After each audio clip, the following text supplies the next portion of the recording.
विचार नहीं समवीर का भूषण है करो का व्यवहार नहीं। क्षमा करे और क्षमा मांग ले जीत है इसमें हार नहीं। समवीर का भूषण है यह करो का व्यवहार नहीं। लाभ कला में बात करे महीनों तक खावे अन्न नहीं। सुंदर वस्त्र अलंकारों से भी प्रभु होते प्रसन्न नहीं। लाभ कला में बात करे महीनों तक खावे अन्न नहीं। सुंदर वस्त्र अलंकारों से प्रभु होते प्रसन्न नहीं। मोक्ष द्वार तब तक नहीं मिलता, मोक्ष द्वार तब तक नहीं मिलता मन के मिटे विकार नहीं। क्षमावीर का भूषण है यह करो का व्यवहार। क्षमा करे और क्षमा मांग ले जीत है इसमें हार नहीं। क्षमावीर का भूषण है यह करो का व्यवहार नहीं। क्षमावीर का भूषण है यह करो का व्यवहार। देश देश को जाति जाति को व्यक्ति व्यक्ति को क्षमा करो। अपने अपराधी को हम सब ढूंढ ढूंढ कर क्षमा करो। देश देश को जाति जाति को व्यक्ति व्यक्ति को क्षमा करो। अपने अपराधी को हम सब ढूंढ ढूंढ कर क्षमा करें। विश्व मैत्री का मूल मंत्र ये, विश्व मैत्री का मूल मंत्र ये केवल शिष्टाचार नहीं। क्षमावीर का भूषण है यह करो का व्यवहार नहीं। क्षमावीर का भूषण है यह करो का व्यवहार। क्षमा करे और क्षमा मांग ले जीत है इसमें हार नहीं। क्षमावीर का भूषण है यह करो का व्यवहार नहीं। क्षमावीर का भूषण है यह करो का व्यवहार नहीं। जरा सा मुस्कुरा देना संवत्सरी महापर्व पर, हर गम को भुला देना संवत्सरी महापर्व पर। ना सोचो किसने दिल दुखाया सबको माफ कर देना संवत्सरी महापर्व पर। क्या पता फिर मौका मिले ना मिले, क्या पता फिर मौका मिले ना मिले, इसलिए दिल को साफ कर लेना संवत्सरी महापर्व पर। कुछ इस तरह मैंने जिंदगी को आसान कर दिया, कुछ इस तरह मैंने जिंदगी को आसान कर दिया। किसी से माफी मांग ली तो किसी को माफ कर दिया, किसी से माफी मांग ली तो किसी को माफ कर दिया। में बंधुओं, आज मैं आपके सामने क्षमा विरस्य भूषणम इसके बारे में कुछ कहना चाहूंगा। क्षमा हृदय का अमृत है। इस अमृत को केवल शूरवीर ही अपने हृदय में धारण कर पाते हैं। क्षमा विरस्य भूषणम अर्थात क्षमा शूरवीरों का आभूषण है। इस संदर्भ में इंद्रपुत्री गौतम के जीवन का एक प्रसंग है। एक बार इंद्रपुत्री गौतम एक शरावत के घर पर जाते हैं उन्हें दर्शन देने के लिए। और जैसे ही गौतम स्वामी शरावत के घर पर पहुंचते हैं तो उस समय आनंद श्रावक अपने गुरु गौतम स्वामी जी के चरणों में वंदन करते हैं, नमन करते हैं। उसके बाद उनसे निवेदन करते हैं, प्रभु मुझे अवधि ज्ञान की प्राप्ति हुई है। उस समय गौतम स्वामी जी कहते हैं, श्रावक जी मुझे आपकी बात पर विश्वास नहीं हुआ।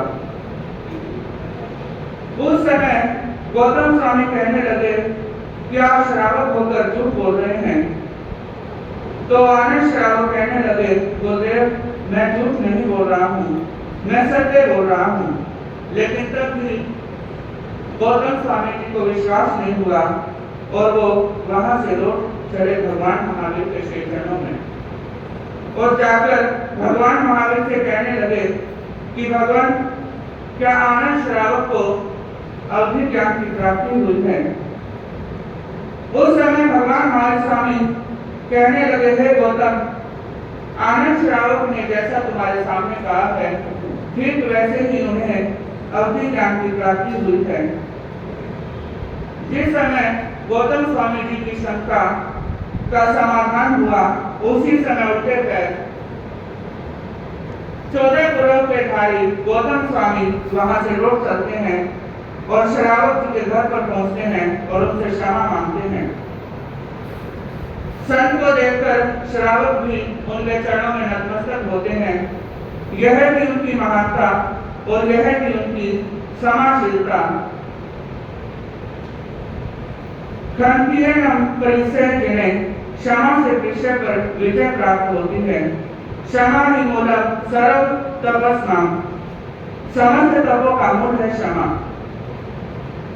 कहते हैं एक बार पूर्व मुनि गुरु के बड़े ही आज्ञाकारी शिष्य थे।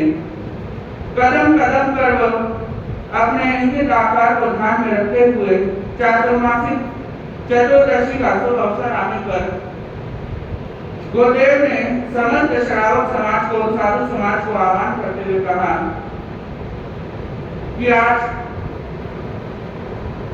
चातुर्मास का आरंभ होने का दिन है, इसलिए आप सभी भाई बहन और समस्त साधु साध्वी उपवास करेंगे। गुरु का निर्देश सुन अनेक भाई बहन और सभी साधु साध्वी उपवास करने के लिए तैयार हो गए।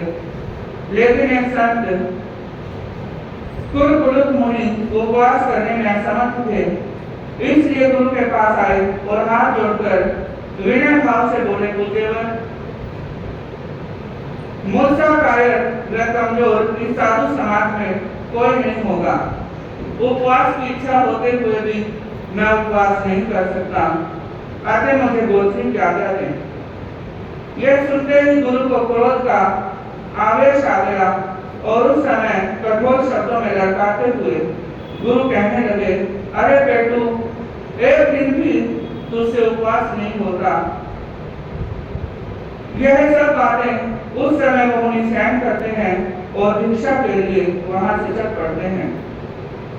किंतु सर्वत्र उपवास होने के कारण किसी के भी यहाँ भिक्षा का योग नहीं बैठता। एक गृहस्थी के यहाँ पर ठंडी खिचड़ी का संयोग मिलता है और मुनि उसे लेकर के अपने गुरु के श्री चरणों में आते हैं और उन्हें दिखाते हैं। उस समय गुरुदेव को इतना क्रोध आता है कि गुरुदेव उस खिचड़ी के पात्र में झूक देते हैं।